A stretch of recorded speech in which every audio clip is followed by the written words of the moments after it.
The 2-week pay period, invented in 1938 and still making us wait until daily pay, where everyone can access their money on demand. This is the future of pay.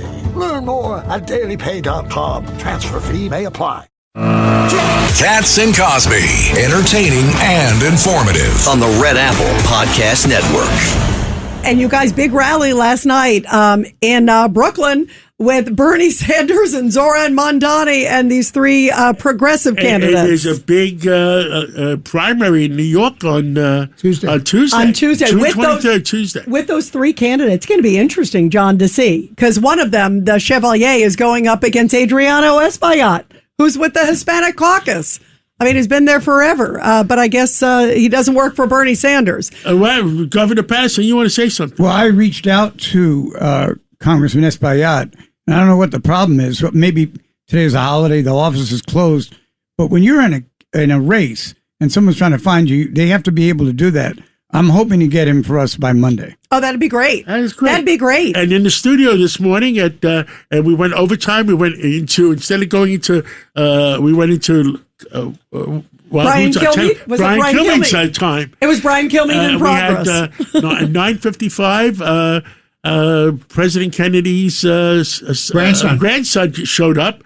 And we went to 10:10. Oh, interesting. 15 minutes. Very interesting to hear from him. I mean, and he's doing well in that race. Let's see what happens. Yeah. I mean, of all the Democrats, maybe he's the saner of the insane. Now, John, I have a question for you. Yeah.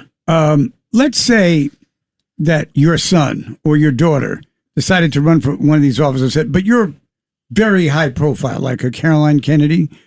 Would you come in and make the commercial for them? Well, Tricia Nixon did it for her son Christopher, right, Ed?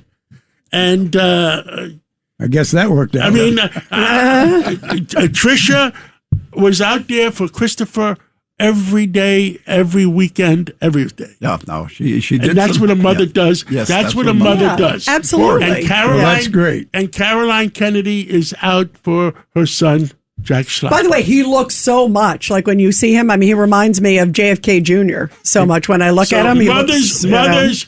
Forget about fathers. Even those Father's Day, mothers are always out there for their sons. You can always count on women. That's the bottom line. Are you talking about you can always count on Wait women. a second. Are you talking about non-gestating parent day? No.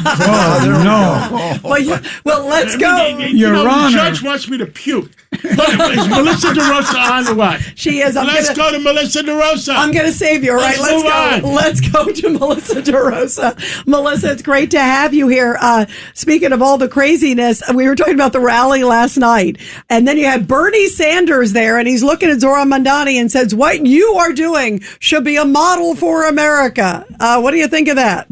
Well, first of all, I mean, there's a lot of layers to what's going on here, and I'd be interested to see what Governor Patterson has to say about it. But the fact that he came into Chuck Schumer and Hakeem Jeffries' literal backyard in Brooklyn, so the sitting, leaders of both the Senate and the Assembly for the Democrats, to endorse against the people that are the incumbent Democrats who Hakeem Jeffries as the leader is representing, in and of itself, I think is a huge story. Just in terms of the civil war that is breaking out, they are going for broke. They've decided this is their year, and they're not playing by any of the traditional rules.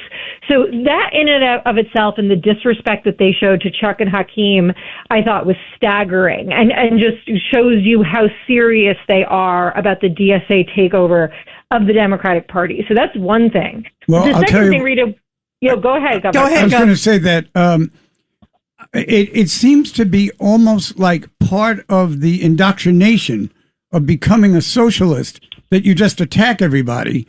I mean, the mayor gets up at the Knicks rally and talks for 11 minutes.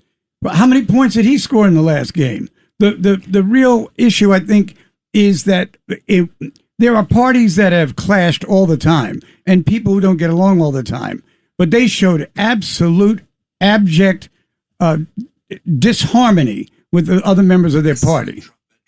No, exactly. And by the way, I sort of enjoyed Jim Dolan taking his shot at Zohran Mamdani at the rally yesterday and saying, I don't have to get any votes. And by the way, Zohran Mamdani, who's now Mr. Knicks, who 1 year ago when the press asked him to name his favorite player, he couldn't name a single member of the Knicks. But that is correct.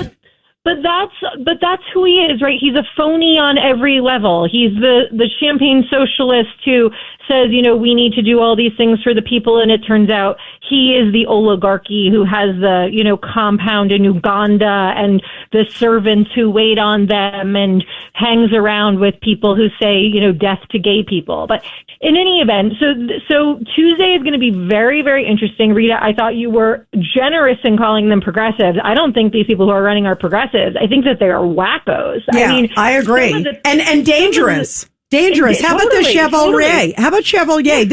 I want to remind everybody, because this Dalariza Chevalier, who's running against Adriano Espaillat, she has been totally anti-Israel. She led the protests, by the way, those protests at Columbia University.